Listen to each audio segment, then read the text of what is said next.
തീർച്ചയായിട്ടും ഈ കരുണാകരൻ അങ്ങനെയുള്ള ആളുകളൊക്കെ അതൊക്കെ ഓർമ്മയിലുണ്ടാവില്ല. ഒരുപാട് കരുണാകരൻ പറഞ്ഞ ആളുകൾക്കൊക്കെ ഇവിടെ വരികയും ഇപ്പൊ ഞാൻ പത്രപ്രവർത്തനം എന്ന് പറഞ്ഞില്ല, ഇപ്പൊ 2006 കരുണാകരന്റെ ഒരു പ്രാഭവം കുറഞ്ഞു തുടങ്ങിയ കാലഘട്ടത്തിലാണ് കാണുന്നത്. എന്നാലും ഈ പിറന്നാൾ ആഘോഷങ്ങളും മറ്റു കാര്യങ്ങളൊക്കെ ആയിട്ട് പലപ്പോഴും കരുണാകരൻ മത്തി കഴിഞ്ഞാൽ പിന്നെ നമുക്ക് പണിയായില്ലോ. അതെ. ശിവരാജ് പാട്ടീലെ ആഭ്യന്തരമന്ത്രി ആയിരിക്കുമ്പോൾ അദ്ദേഹം ഗുരുവായൂർ ദർശനത്തിന് വന്നു. അപ്പോൾ DGP അന്ന് രമൺ ശ്രീവാസ്തവയാണ്. അദ്ദേഹം കാത്തു നിൽക്കുന്നുണ്ട്, കേന്ദ്ര ആഭ്യന്തരമന്ത്രിയെ സ്വീകരിക്കാനായിട്ട് കാത്തു നിൽക്കുന്നുണ്ട്. ആ സമയത്താണ് ലീഡർ K കരുണാകരൻ. അന്ന് അദ്ദേഹത്തിന് പ്രത്യേക പദവികളൊന്നുമില്ല. അദ്ദേഹം മുഖ്യമന്ത്രിയല്ല, കേന്ദ്രമന്ത്രിയല്ല, MP അല്ല, ഇതൊന്നും പദവികളൊന്നുമില്ല. അദ്ദേഹം ആ സമയത്താണ് ശ്രീവാഴ്ചത്തിലേക്ക് കയറി വരുന്നത്.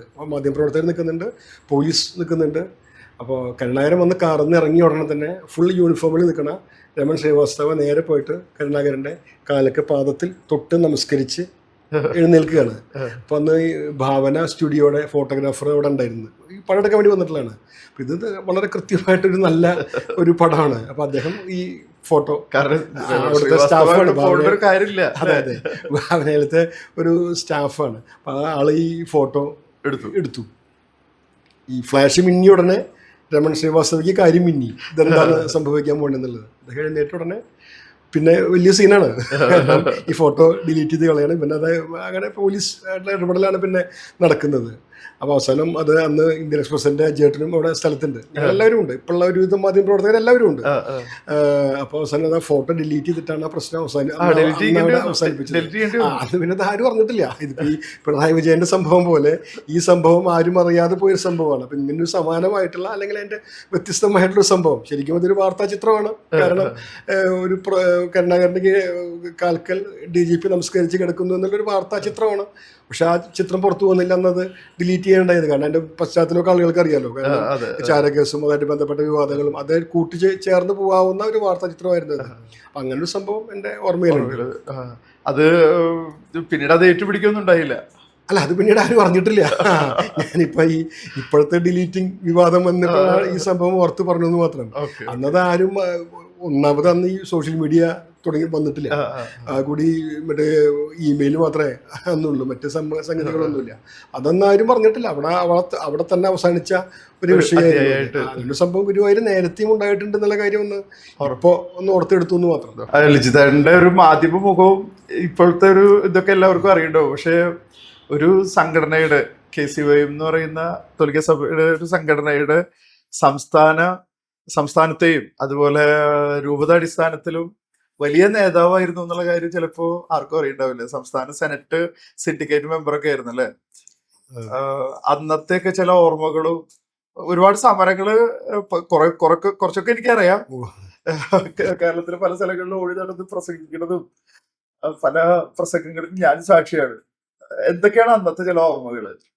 എൻ്റെ ഒരു 15 വയസ്സ് മുതൽ ഒരു 25 വയസ്സ് വരെയുള്ള കാലഘട്ടത്തിൻ്റെ ഇടയിലാണ് ഞാൻ ഈ KCY കേരള കാത്തലിക് മൂവ്മെന്റിന്റെ ഭാഗമാവുന്നത്. ഞാൻ പറഞ്ഞ പോലെ അതിന്റെ നേതാവാണോന്ന് അറിയില്ല. എൻ്റെ ഭാരവാഹിത്വം പല തലങ്ങളിലും ഞാൻ വഹിച്ചിട്ടുണ്ട്. രൂപത സെക്രട്ടറി ആയിട്ടുണ്ട്, സ്റ്റേറ്റ് സെനറ്റ് മെമ്പർ ആയിട്ടുണ്ട്, കുറച്ചു കാലം സിൻഡിക്കേറ്റ് മെമ്പർ ആയിട്ടുണ്ട്. സ്വാഭാവികമായിട്ടും അതൊരു കത്തോലിക്ക സഭയുടെ യുവജന പ്രസ്ഥാനമാണ്. അതിന്റെ ഭാഗമായിട്ടുള്ള സമരങ്ങളിലും ഒക്കെ ഞാനും അതിന്റെ ഒരു ഭാരവാഹി എന്ന നിലയിൽ പങ്കാളിയായിട്ടുണ്ട്. മദ്യവിരുദ്ധ സമരങ്ങളുണ്ട്. അന്ന് സ്കൂൾ രാഷ്ട്രീയം ഒരു വിഷയമായിരുന്നു. അതുപോലെ തന്നെ കുറെ സമകാലിക പ്രശ്നങ്ങളോടുള്ള കുറെ പ്രതികരണങ്ങൾ അന്ന് നടത്തുന്ന സഭയുടെ ഭാഗമായിട്ട് അതിന്റെ ഒരു ഭാരവാഹി നിലയ്ക്ക് ഞാനും ഉണ്ടായിരുന്നു. അതായിട്ട് ബന്ധപ്പെട്ട ഒരു സമരത്തിന്റെ ഭാഗമായിട്ട് തൃശ്ശൂരിൽ നിന്ന് തിരുവനന്തപുരത്തേക്ക് ഒരു സൈക്കിൾ റാലി. ആ സൈക്കിൾ റാലിയുടെ ഒക്കെ ഒരു ഭാഗമായത് അതിൻ്റെ ഈ വിഷയത്തിനേക്കാൾ ഉപരിയായിട്ട് നമ്മുടെ ഒരു ജീവിതത്തിലെ ഒരു വലിയ ഒരു സംഭവമായിരുന്നത്. കാരണം ഒരു ഹൈവേ കൂടിയല്ല, ചേർത്തലേക്ക് കഴിഞ്ഞിട്ട് പിന്നെ എൻ്റെ ഉൾപ്രദേശങ്ങളിലൂടെ തീരമേഖലയിലൂടെയൊക്കെ നടത്തിയ ഒരു യാത്ര. അവരോട് പോകുന്ന ഭാഗങ്ങളിൽ താമസിക്കുന്നത് 6 ദിവസം കൊണ്ടാണ് ഞങ്ങൾ ഇവിടെ എത്തുന്നത്. അതായത് തൃശ്ശൂരിൽ നിന്ന് തിരുവനന്തപുരത്ത് എത്തുന്നത് 6 ദിവസം കൊണ്ടാണ്. പക്ഷെ എന്തായാലും അതൊരു വലിയ അനുഭവമായിരുന്നു. അതുപോലെ തന്നെ അന്ന് ചില ആളുകളെയൊക്കെ പരിചയപ്പെടാൻ കഴിഞ്ഞിട്ടുണ്ട്.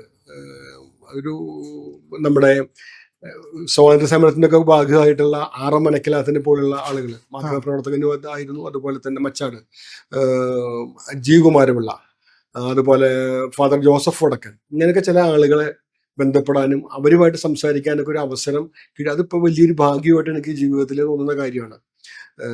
അപ്പം അങ്ങനത്തെ ചില അനുഭവങ്ങൾ. അതുപോലെ തന്നെ മറക്കാത്തൊരു സംഭവമുണ്ട്.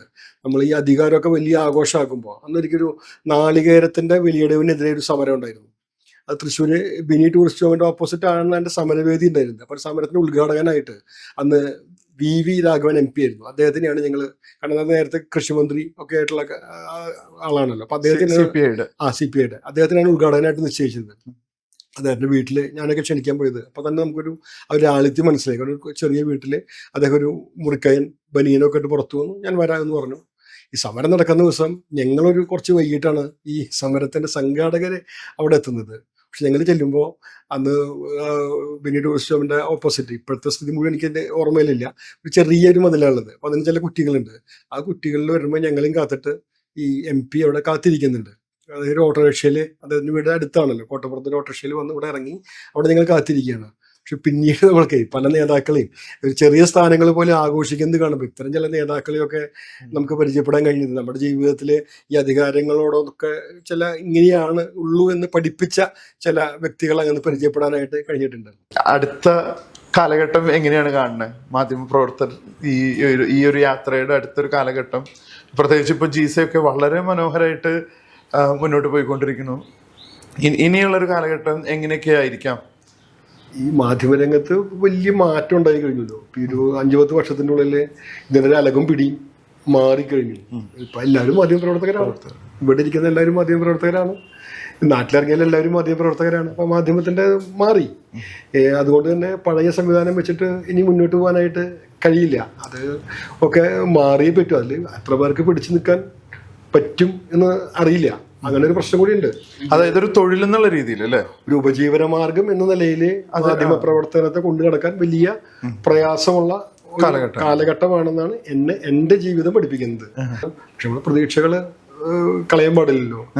വേറെ കുറെ മേഖലകളിലേക്ക് മാധ്യമപ്രവർത്തനം മാറുന്നുണ്ട്, ഡിജിറ്റൽ പ്ലാറ്റ്ഫോമുകളിലേക്ക് മാറുന്നുണ്ട്. ഇപ്പോ ഞാൻ പത്രത്തെ കൊടുത്തു കഴിഞ്ഞാൽ വാർത്ത അത് എത്ര പേര് കാണും? പക്ഷെ ഞാനൊരു ഡിജിറ്റൽ സാധനത്തിൽ ചെയ്യുമ്പോൾ ഞാൻ തന്നെ അത്ഭുതപ്പെടുന്നുണ്ട്. പിറ്റേന്ന് 70,000 പേരും 1,00,000 പേരും 1,15 ലക്ഷം പേരൊക്കെ ആളുകളിലേക്ക് എത്തുന്നു. അങ്ങനെ ഒരു മാറ്റമുണ്ട്. ആ മാറ്റത്തിനോടൊപ്പം നമ്മൾ ഓടിക്കൊണ്ടിരിക്കണം. ഈ ടെക്നോളജി ഇപ്പൊ മാധ്യമപ്രവർത്തനം പഠിച്ചിറങ്ങി ഇനി കടലാസും മേനായിട്ട് നടന്നാൽ മതി. ആ കാലം കഴിഞ്ഞു.